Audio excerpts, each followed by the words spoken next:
Yo sé que todo el mundo quiere la segunda parte de Hendrix, pero bueno, invéntense un pretexto. En esta ocasión, BSX no mira de los terrenos de la música para entrarse a la máquina de sueños, el lugar donde todo es posible. Preparen la alfombra roja o la negra. Yo soy Lila Espiral, esto es BSX Noir, y estas son las listas negras de Hollywood.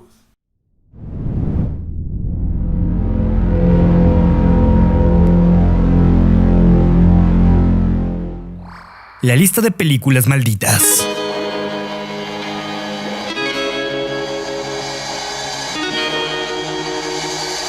El mito de las películas malditas es quizá uno de los más sonados en la industria. Es equivalente a las canciones con mensajes subliminales. Y aunque es innegable que cosas extrañas han sucedido en rodajes como La Profecía o Rosemary Baby, también es un hecho que muchas veces estas cosas no pasan de la creepypasta. Pero la primera lista a revisar es quizá la más misteriosa e intrigante de las tres. Hay muy poca información al respecto y la gente de mayor peso en Hollywood siempre ha negado su existencia. Aunque grandes personalidades de la industria han asegurado que la lista existe, que cada productor en Hollywood tiene una copia y que están obligados a guardar el secreto. Pero ¿qué es esta lista y por qué tanto secreto con ella? La lista negra de los guiones malditos es una lista de aproximadamente 58 películas que nunca han logrado hacerse. Los motivos suelen ser una cadena de accidentes fatales o casi fatales alrededor del rodaje de la cinta. Poco se conoce de esta lista, apenas sabemos algunos cuantos títulos que figuran en ella. Uno de los más famosos es el clásico guión de Atuk, una triste historia ya muy comentada entre la gente de la industria y los entusiastas del séptimo arte, o como les gusta llamarlos, cinéfilos. Cinéfilos. No me gusta ese término. Algo me jode las neuronas cuando digo cinéfilos. Tienes muy buen físico, quiero decirlo. Estás fuerte.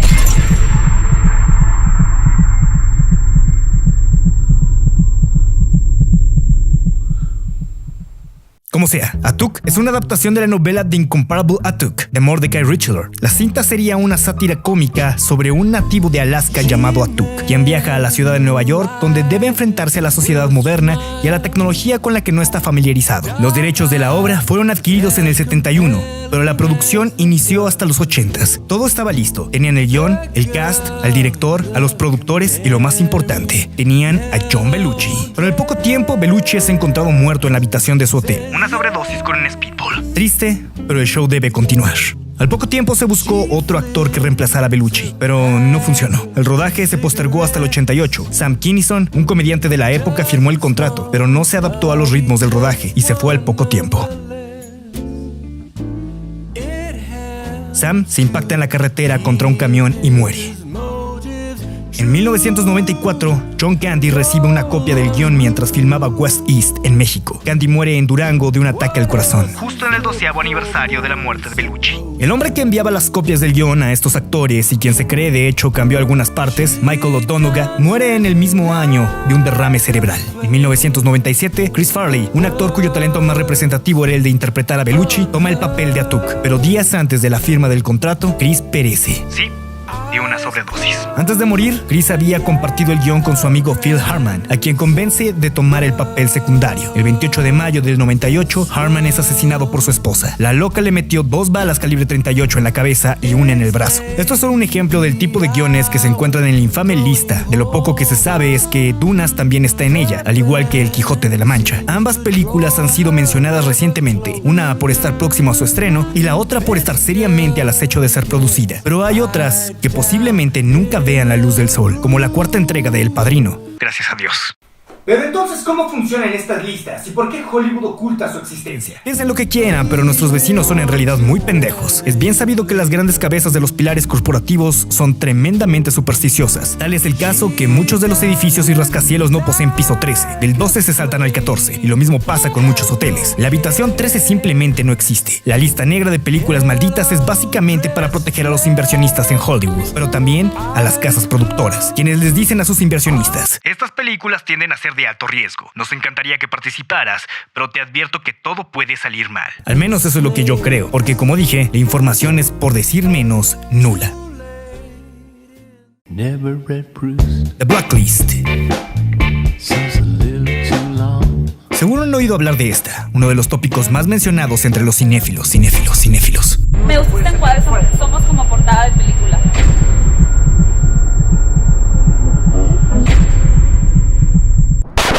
The Blacklist es la lista que reúne los mejores guiones de la industria, la clase de material que le haría ganar a cualquier director un Oscar.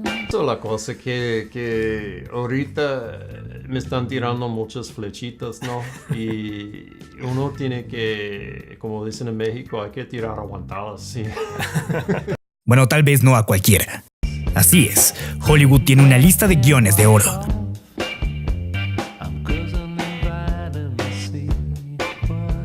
Este gato se llama Franklin Leonard, egresado de Harvard. Franklin era todo un nerd durante su adolescencia, pero al madurar y convertirse en adulto, continuó siendo el mismo gato aburrido, pero con un empleo que ya quisieras. Era una especie de estadista de riesgos en una compañía en Wall Street, lo que significa pasta al por mayor. Pero Franklin no era feliz. En algún momento decidió que era tiempo de cambiar de giro y un amigo suyo le recomendó ir a buscar empleo a CAA, Creative Artists Agency, una de las compañías líderes en el manejo de talentos. Los managers más importantes de la industria del entretenimiento están ahí.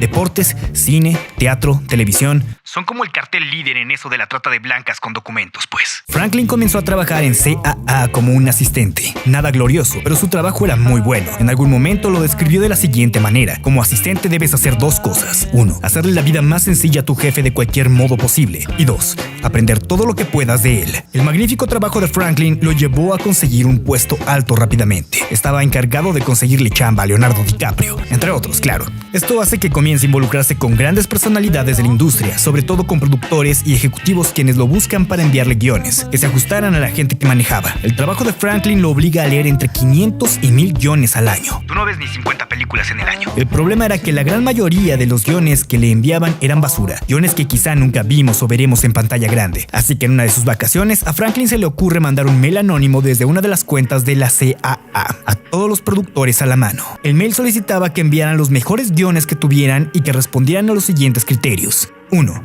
Amaste el guión. 2. No estará en cines para el final del año. Y 3. Lo encontraste en algún punto de este año. Increíblemente, la mayoría de los contactos respondió. Franklin revisó todos los guiones que le enviaron, los enlistó en orden de preferencia, añadió unos cuantos comentarios y envió la lista en respuesta a todos sus contactos con el título The Blacklist. Todo quedó ahí, fue divertido, arriesgado. Por eso de que en realidad lo que estaba haciendo podía considerarse espionaje corporativo y podía ser despedido. Pero 6 meses después, uno de sus contactos, uno de los pocos que sabía que Franklin era quien había hecho la lista, le llama y le dice: «Viejo, creo que tengo el guión que encabezará la Blacklist del próximo año». Franklin en realidad no pretendía volver a hacer la lista, estaba muy preocupado por aquello de ser despedido y vetado de todo Hollywood. Pero aquella idea quedó rondando en su cabeza y continuó haciendo la lista en los años siguientes. Eventualmente Franklin terminó abriendo su propia plataforma. The Blacklist es ahora la lista en la que todo escritor espera encontrar su obra, y lo mejor es que por una módica suscripción, cualquiera está invitado a participar. La Blacklist cambió por completo la forma de ver y concebir la gran pila de guiones que llegaban a Hollywood. Abrió la puerta a los escritores que no pueden acceder a los grandes círculos de la industria y promovió las ideas frescas y arriesgadas. Ahora tú, sí, tú puedes ganar un Oscar. Lo único que tienes que hacer es escribir un guión vergas y mandarlo a la Blacklist. Pero el punto es que en verdad hay una gran cantidad de cintas que figuran en esta lista y que hoy poseen una gran cantidad de Óscares.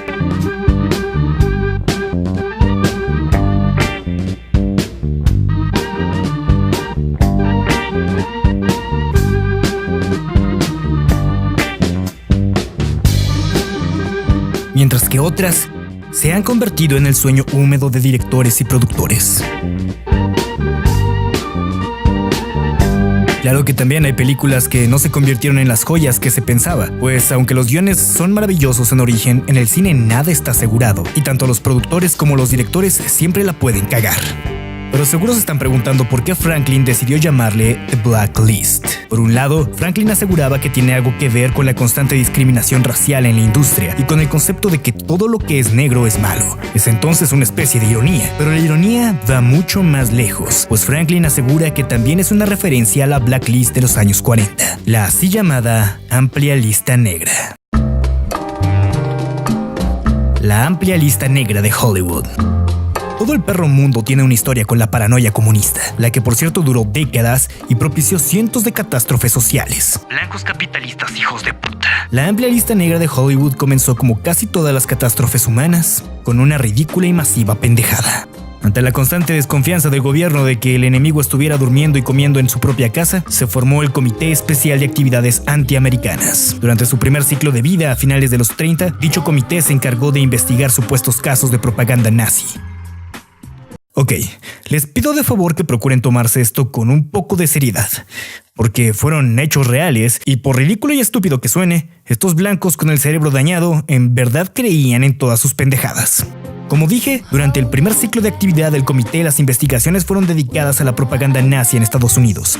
4.300 páginas de testimonio de cientos de testigos interrogados a lo largo y ancho del país dieron como resultado un informe de cómo la propaganda subversiva extranjera había ingresado a Estados Unidos y sobre las organizaciones que se encargaban de difundirla. Estoy casi seguro de que ninguna persona leyó ese informe jamás. Dicha investigación concluyó que existía una conspiración fascista para tomar la Casa Blanca, conocida como Business Plot. Acabamos de empezar y el pedo ya está a nivel X-Files.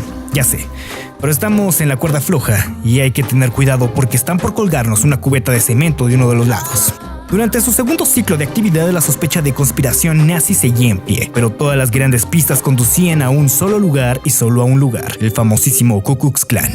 ¡El hilo negro, putos! Pero el consejero en jefe del comité anunció que no había pruebas suficientes que justificaran una investigación exhaustiva. Se dio carpetazo al caso con la frase: después de todo, el Ku Klux Klan es una antigua institución estadounidense. Las investigaciones se desviaron hacia la posibilidad de que el Partido Comunista se hubiera infiltrado en la Work Progress Administration, una agencia financiada por el Congreso que debía dar empleo a millones de desempleados con el fin de ejecutar programas de obras públicas. El desmadre continuó enfilado al Partido Comunista y sus supuestas filtraciones en la base laboral de los Estados Unidos, pero no tardaron mucho en llegar hasta la industria del entretenimiento.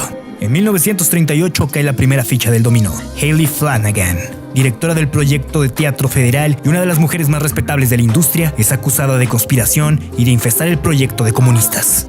En 1945 el comité se convierte en un comité permanente y Howard F. Hart ocupa el puesto de presidente. Hart es un hijo de puta que comparte las mismas ideas de McCarthy, paranoico y determinado a aniquilar cualquier cosa de color rojo. El comité pasó de ser un grupo de conspiranoicos y dementes a un peligroso, bien organizado y poderoso grupo de conspiranoides y dementes. Todo esto pasa justo en el momento en el que la Segunda Guerra Mundial suelta sus últimos chispazos de vida y el ambiente político se torna gélido para dar lugar a la Guerra Fría. Pero el desmadre está caliente en casa. El Partido Comunista registra 50,000 afiliaciones en Estados Unidos. En 1947 es cuando Hollywood entra de lleno en el radar del comité.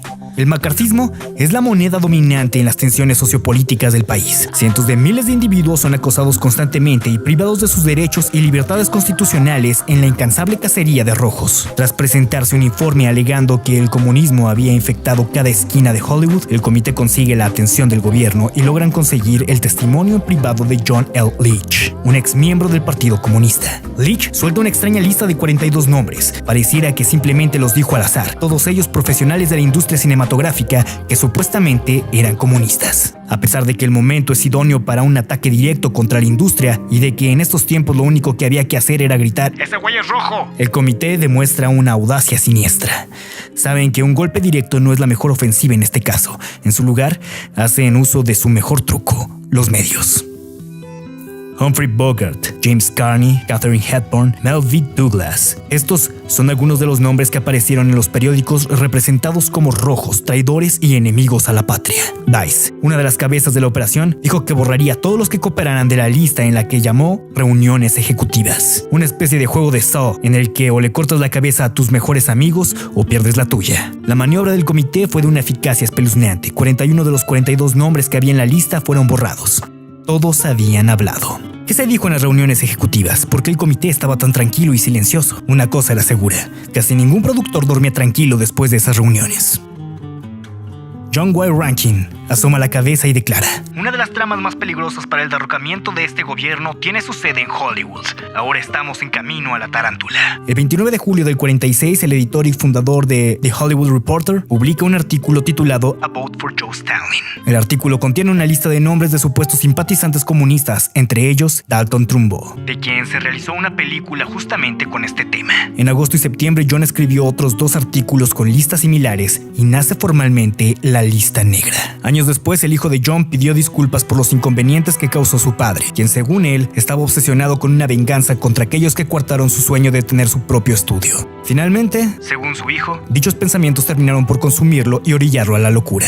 El comité se tomó muy en serio estos artículos. Comienzan las auditorías. La gran ironía es que son inauguradas precisamente por Walt Disney, quien en el escándalo de la primera lista había tomado ventaja de la situación para zafarse de una bronca de sindicato, y Ronald Reagan, quien más adelante sería presidente de la nación. El comité solicitaba a cada persona auditada que testificara contra sus conocidos y amigos, que dieran nombres, que cooperaran. Básicamente lo que querían eran pretextos para continuar las supuestas investigaciones, añadir más nombres a la maldita lista y así freír personas en la silla, encarcelarlos o dejarlos sin empleo, presionar a la industria y ponerlos contra las cuerdas hasta que tuvieran tanto miedo que ellos mismos confesaran todos sus pecados. La historia de la lista negra es larga y compleja, llena de intriga y sospecha, de guerra sucia y política torcida. Los primeros en rebelarse contra un sistema que había decidido ejecutarlos a todos sin importar qué, fueron los llamados 10 de Hollywood. Un grupo que se negó a bailar al ritmo de sus pendejadas, y escudándose en la Carta de Derechos para evitar asistir a sus auditorías, comenzaron una especie de mini revolución.